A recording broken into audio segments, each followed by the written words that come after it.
Estudo Bíblico Atos 10. A missão de Pedro aos gentios em Cesareia, capítulo 10, versos 1 a 48. Essa Cesareia era às vezes chamada de Cesareia da Palestina. Estava localizada na costa do mar Mediterrâneo, aproximadamente a 51 quilômetros ao norte de Jope. Era a maior e mais importante cidade portuária palestina no Mediterrâneo. Serviu como a capital da província romana da Judéia. Foi a primeira cidade a ter cristãos gentios e uma igreja não judaica. Verso 1. Cornélio. Esse centurião era um dos 60 oficiais de uma legião romana e comandava 100 soldados. Embora estivesse em Cesareia, Cornélio provavelmente retornaria em breve a Roma. Desse modo, sua conversão foi um passo importante para a divulgação das boas novas na capital do império. Verso 2. Temente a Deus. Termo técnico usado pelos judeus para se referirem aos gentios que tinham abandonado sua religião pagã em favor da adoração de Deus Javé. Essa pessoa, conquanto seguisse a ética do Antigo Testamento, não havia se tornado um prosélito pleno do judaísmo. Era um gentio que adorava a Deus, mas não era circuncidado. Capítulo 13, versos 16 e 26. Verso 3, hora nona. 3 horas da tarde, quando se sacrificava o holocausto vespertino no templo, hora marcada para a oração. Verso 4, as tuas orações e as tuas esmolas. Deus viu a fé sincera de Cornélio. Suas orações e suas generosas doações não passaram despercebidas a Deus. Verso 7. 2 servos, um soldado piedoso.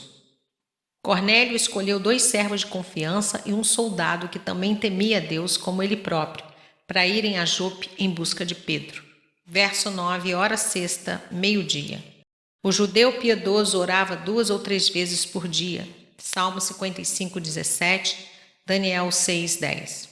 Era a prática dos seguidores de Cristo, especialmente dos apóstolos, capítulo 6, verso 4. Orar com a mesma devoção. Pedro e João subiram ao templo para a hora da oração, capítulo 3, verso 1. Lucas e Paulo fizeram o mesmo, capítulo 16, verso 16. Deus estava preparando Pedro para receber os homens enviados por Cornélio. Lá pelas 12 horas, Pedro subiu ao terraço sobre a casa em busca de um lugar sossegado para orar. Versos 10 e 11. Um êxtase. A consciência de Pedro foi retirada das coisas externas em preparação para a visão. Capítulo 22, verso 17. O céu aberto. Indica uma revelação divina. Lucas 3, 21. Pontas. Viu alguns objetos, tais como um grande lençol seguro pelas 4 pontas que descia dos céus à terra. Capítulo 11, verso 5. Verso 12. Toda sorte de quadrúpedes, répteis da terra e aves do céu. De acordo com a lei judaica, era proibido consumir determinados alimentos. Levítico 11. A lei sobre a alimentação tornava difícil aos judeus comerem com os gentios, sem que houvesse risco de contaminação. Os gentios frequentemente eram vistos pelos judeus como imundos. Versos 13 a 17. Mata e come. Com a vinda da nova aliança e a vocação da igreja, Deus acabou com as restrições dietéticas. Mateus 7, 19. É evidente que Deus manda que Pedro ponha de lado seus escrúpulos relativos à comunhão de mesa com gentios. Gálatas 2, versos 12 a 21. Essa visão significava que ele não deveria considerar os gentios como pessoas inferiores e indignas de serem redimidas por Deus. Verso 15. Deus purificou. Mais do que simplesmente abolir as restrições dietéticas do Velho Testamento, Deus tornou possível a unidade na igreja tanto para judeus, simbolizados pelos animais puros, como para os gentios, simbolizados pelos animais imundos, e por meio da morte redentora e compreensiva de Cristo. Efésios 2, 14. Versos 19 e 20. Disse-lhe o Espírito. O Espírito Santo deseja a salvação de todas as pessoas. Mateus 28, 19, 2 Pedro 3, verso 9. O Espírito confirma o significado evidente da visão. Deus abolira em Cristo a distinção entre judeu e gentio. Gálatas 3, 28. Versos 23 e 24. No dia imediato, Pedro partiu para Cesareia acompanhado pelos 3 mensageiros e 6 cristãos judeus de Jope, capítulo 11, verso 12. Na casa de Cornélio, Pedro descobriu que o centurião o esperava e que reunira seus parentes e amigos mais íntimos. Versos 25 e 26. Eu também sou homem. Esse ato de adoração poderia ter feito com que Pedro se tornasse arrogante. Afinal, um oficial romano curvara-se diante dele. Mas, pelo contrário, Pedro levou Cornélio a Cristo. Somente o Deus triuno merece o nosso culto. Capítulo 14, versos 11 a 15. Apocalipse 22, versos 8 e 9. Versos 27 e 29. Pedro explicou a Cornélio e seu grupo que a lei judia tornava tabu ao judeu se associar ou visitar pessoas de outras nações. Entretanto, agora, Deus libertara Pedro desses escrúpulos judeus de modo que ele não podia mais olhar para qualquer homem, considerando-o cerimonialmente imundo ou comum, e por causa disso impróprio para relacionamento social. Deus tornara sua vontade tão clara a Pedro que ele acompanhara os servos de Cornélio sem qualquer objeção, coisa que ele não faria como judeu. Verso 28. Nenhum homem imundo. O fundamento do Evangelho Universal foi a base de onde partiu a democracia e a abolição da escravatura. Versos 30 e 33. Cornélio também teve uma experiência com Deus, o qual falou com ele. Versos 34 e 35. Deus não faz acepção de pessoas. Nota-se a ênfase da primeira mensagem dirigida a gentios em Atos. O Evangelho é tanto para judeus como para gentios, capítulo 11, verso 8, Romanos 1, 16. Talvez a maior barreira para a expansão das boas novas no primeiro século fosse o conflito entre gentios e judeus. Os primeiros cristãos, em sua maioria, eram judeus. Para eles, era um escândalo até pensar em associar-se com gentios. Era uma grande lição para o judeu aprender e assinalar um passo definitivo na expansão da igreja da comunidade judia a um nível universal.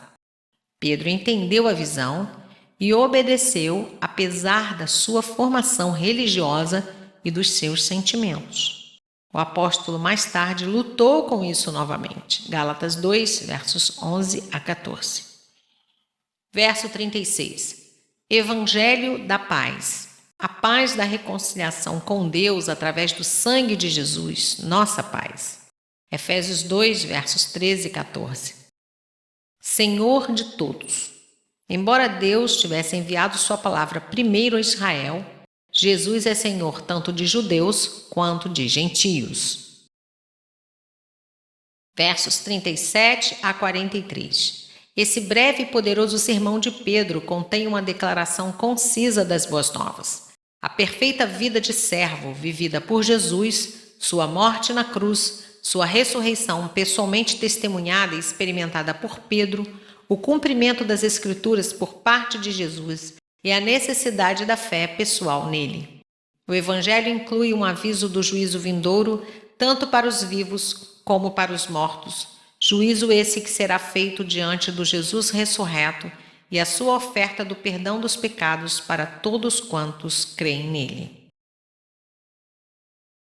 Verso 43. Dele todos os profetas dão testemunho.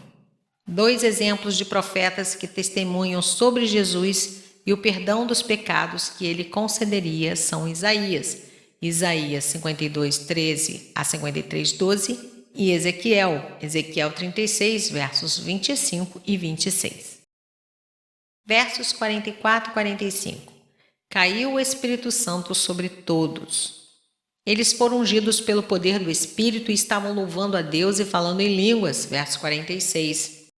Correspondente ao Pentecostes dos gentios mesmo, antes do batismo, confirmando sua inclusão na igreja sem conversão ao judaísmo.